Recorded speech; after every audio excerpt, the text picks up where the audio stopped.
Quand on parle d'intercommunalité dans le contexte de l'acte 3, cela veut dire que dans cette nouvelle réforme extrêmement importante, on invite les collectivités locales à se mettre ensemble pour non seulement mutualiser leurs ressources, pour développer des synergies, mais aussi pour élaborer des projets ensemble. C'est toute la problématique de la solidarité, mais aussi de la mutualisation.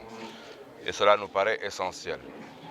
Et dans les propos, bien sûr, de Maître Mamadou Diop, il est ressorti un élément important qui, de notre point de vue, est véritablement l'élément de base, c'est que les collectivités locales, pour être compétitifs et porteurs de développement, ont besoin de renforcement des moyens humains naturellement, des moyens de planification, d'organisation, mais aussi le nerf de la guerre, c'est-à-dire les moyens financiers. Et à ce niveau-là, la deuxième phase de l'acte 3 de la décentralisation est une phase qui reposera sur le développement des collectivités locales à partir du développement de leurs ressources. Et quand on parle de ces ressources, c'est véritablement un panier de ressources. Et le premier élément de ce panier, c'est la fiscalité locale. Doter les collectivités locales d'une fiscalité appropriée pour avoir des ressources endogènes pouvant effectivement porter leur développement.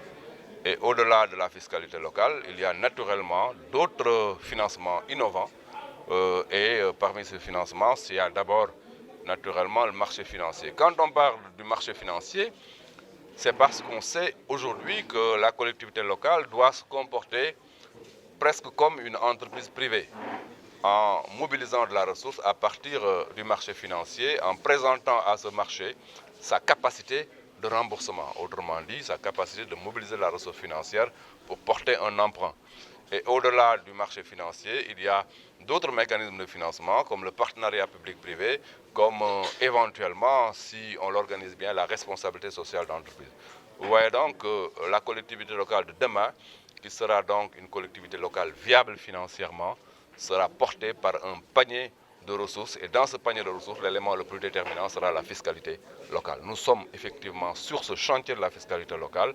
Le dossier est déjà bouclé par le ministère de l'économie et des finances. Il reste quelques partages autour des fondamentaux de cette fiscalité pour que ces collectivités locales puissent désormais s'adosser sur des ressources endogènes, mais des ressources véritablement durables.